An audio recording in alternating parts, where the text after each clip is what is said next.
My name is Leanne Taylor, and I am the Education Support Worker at Adoption Tees Valley.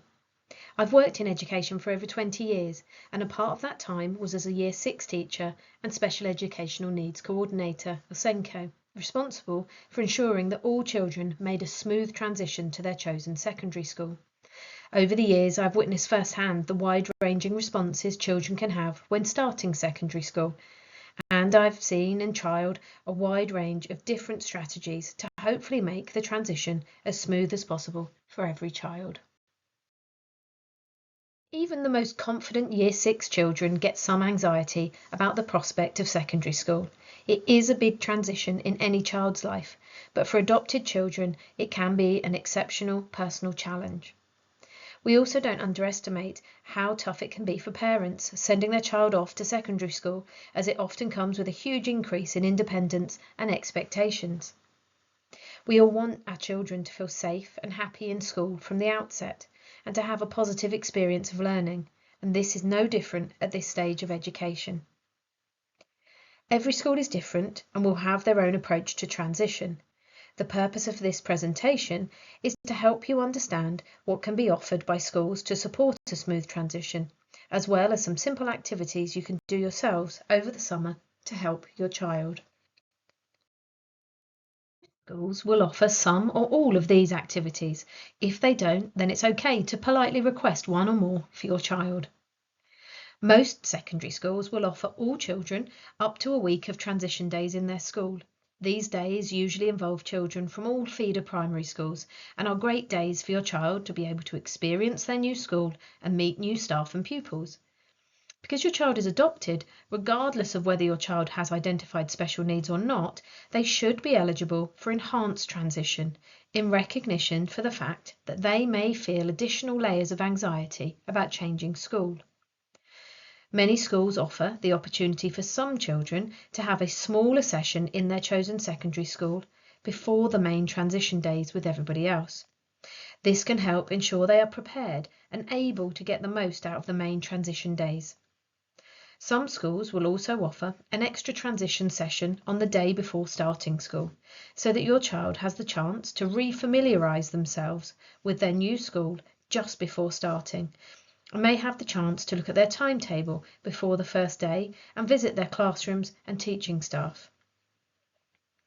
Often secondary school SENCOs will speak directly to the SENCO from your child's primary school to identify the children who may benefit from enhanced transition. If you think your child would benefit from this, speak directly to the SENCO of their current school to request initially and to take their guidance. If you think your child largely masks in school, they may be missed for this opportunity unless you request it for them. If your child has special educational needs, with or without an EHCP, then you may wish to request a meeting with the secondary school SENCO before the end of term. This will enable you to not only explain your child's needs, but also to understand the provision that will be in place specifically for them in September. These meetings are generally not offered, but most schools are amenable if you request it. Parent information events are not only a great way for you to learn about the workings of the school, but are a starting point for meeting other parents and, more importantly, to start to make a relationship with staff members. If you have many concerns, or you know your child has special educational needs or behavioural needs, then this is a good time to request a one-to-one meeting with the SENCO. Generally, secondary schools will not conduct home visits, but if your child is a school refuser or struggles significantly to build new relationships with adults, then you may request a home visit with one of the pastoral team from the secondary school. These visits are excellent to enable your child to start to build relationships in their established safe environment of home. Finally, depending on your child's needs, it may be beneficial to request photos of key staff members so that they are familiar with their names and faces and start to build a network of their trusted adults before starting.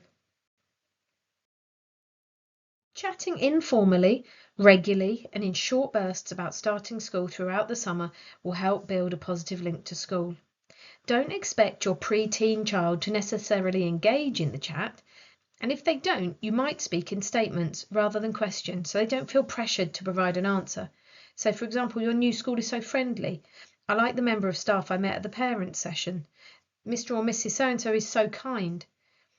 Using the school website or social media can be helpful, especially if there are posts from previous trips or exciting events that they might be able to get involved in the future.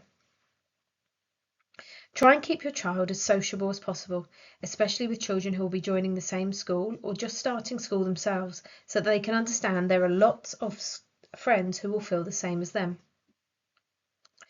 Year 7 is often a time when children start to make the journey to school on their own, whether on foot or by bus. If this is the case, try and practice this with them as regularly as possible to ensure they feel familiar with the route and less anxious about it. At appropriate times over the summer, you could try some activities to tease out any worries and identify where they might need support. Trying what-if scenarios is an easy one to start with. For example, what if I can't find my own classroom? What if I forget a book? What if the bus doesn't turn up, etc. This way, together you can develop some backup plans and strategies for different eventualities. Finally, many children get a mobile phone for the first time when starting Year 7. Whilst these are excellent for helping know where your child is and keeping them physically safe, they can cause many arguments and make your child vulnerable in different ways. So I recommend ensuring that your child is aware of the school policy on phones. For example, do they have to hand them in first thing in the morning?